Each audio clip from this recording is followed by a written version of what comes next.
प्रदेश में नीट परीक्षा को लेकर मचा विवाद थमता नजर नहीं आ रहा है, जहां अब इस मुद्दे पर सोनम वांगचुक भी खुलकर मैदान में उतर आए हैं। उन्होंने साफ शब्दों में कहा है कि अगर आज सरकार की ओर से कोई ठोस जवाब नहीं मिलता है तो 28 जून से दिल्ली के जंतर मंतर पर अनिश्चितकालीन भूख हड़ताल करेंगे। कर्नाटक के विदादी टाउनशिप परियोजना को लेकर जारी विवाद के बीच केंद्रीय मंत्री एचडी कुमारस्वामी ने किसानों की जमीन के अधिग्रहण के मुद्दे पर राज्य सरकार को घेरा। उन्होंने कहा कि किसानों को धमकाकर जमीन नहीं ली जानी चाहिए और अधिग्रहण उनकी सहमति से ही होना चाहिए। कुमारस्वामी ने आगे कहा कि आज 27 जून को बारामंगला में मुख्यमंत्री का वो इंतजार करेंगे। यदि मुख्यमंत्री किसानों से बातचीत के लिए आते हैं तो वे उनके साथ चर्चा को तैयार हैं। गुजरात एटीएस ने अहमदाबाद में एक लग्जरी बस में 8.32 करोड़ रुपए की 2 लाख से अधिक प्रतिबंधित ट्रामाडोज टैबलेट जब्त की, जहां मुख्य आरोपी परेश पारसमल जैन को राजस्थान के उदयपुर से गिरफ्तार किया गया। नमस्कार, आप देखना शुरू कर चुके हैं एमआई मीडिया न्यूज। चलिए देखते हैं आगे की खबरें।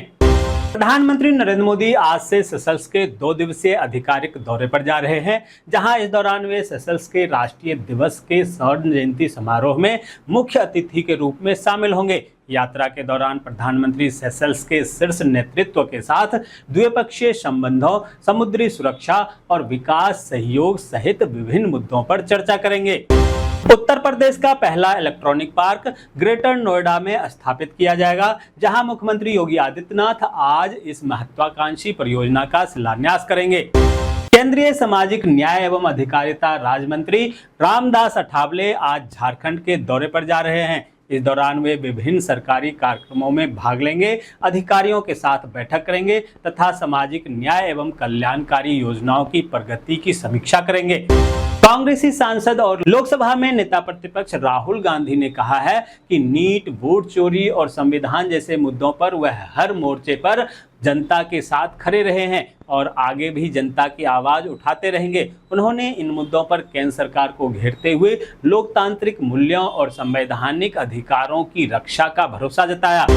राम मंदिर चंदा चोरी मामले के बीच उत्तर प्रदेश के मुख्यमंत्री योगी आदित्यनाथ देवरिया में एक जनसभा को संबोधित करते हुए कहा कि राम भक्तों की अग्नि परीक्षा मत लो। उन्होंने कहा कि आस्था और सनातन पर चोट बर्दाश्त नहीं की जाएगी तथा राम भक्तों की भावनाओं का सम्मान होना चाहिए। साथ ही उन्होंने विपक्ष पर धार्मिक आस्था के मुद्दों पर राजनीति करने का आरोप भी लगाया।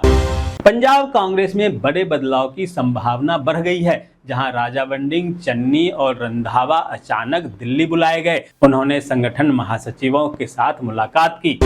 उत्तराखंड के कर्णप्रयाग पार्किंग को लेकर निहंगों और स्थानीय लोगों के बीच विवाद को लेकर शुक्रवार को भी पूरा दिन पंजाब से करीब 200 निहंगों के जत्थे ने उत्तराखंड हिमाचल की सीमा पर जमकर हंगामा किया, जहां निहंगों ने कर्णप्रयाग में गिरफ्तार निहंगों की रिहाई व मुकदमा दर्ज करने वाले पुलिसकर्मियों पर सख्त कार्रवाई की मांग की है।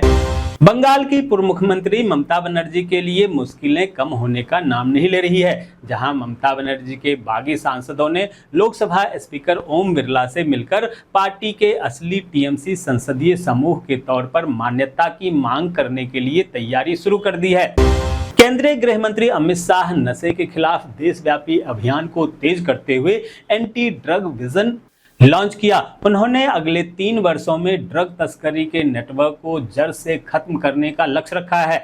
इस पहल के तहत राज्यों के बीच बेहतर समन्वय, खुफिया जानकारी साझा करने, ड्रग सिंडिकेट पर कड़ी कार्रवाई और युवाओं को नशे से बचाने के लिए जागरूकता अभियान पर विशेष जोर दिया है।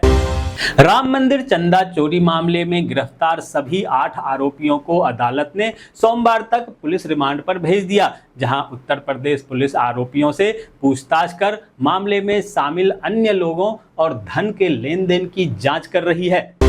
बिहार के बांकीपुर से विधानसभा उपचुनाव लड़ने के लिए जन सुराज पार्टी के संस्थापक प्रशांत किशोर ने कहा कि पार्टी की सहमति मिलने पर वह बिहार की बांकीपुर विधानसभा उपचुनाव लड़ेंगे। उन्होंने इस उपचुनाव को सम्राट चौधरी के नेतृत्व वाली सरकार के कार्यकाल का पहला जनमत संग्रह बताते हुए कहा कि यह चुनाव केवल एक सीट का नहीं बल्कि सरकार के कामकाज पर जनता के फैसले का चुनाव होगा। झारखंड कर्मचारी चयन आयोग ने माध्यमिक आचार्य नियुक्ति परीक्षा के तहत 7 और विषयों का परिणाम जारी कर दिया, जिसमें कुल 315 अभ्यर्थी सफल हुए हैं। तो ये थी आज की ताज़ा खबरें। ऐसे ही खबरों से अपडेट रहने के लिए चैनल को सब्सक्राइब कीजिए, नोटिफिकेशन बेल को दबाइए, वीडियो को लाइक कीजिए और ज़्यादा से ज़्यादा शेयर कीजिए, ताकि आप और आपके जानने वाले रह सकें देश और दुनिया के तमाम खबरों से अपडेट।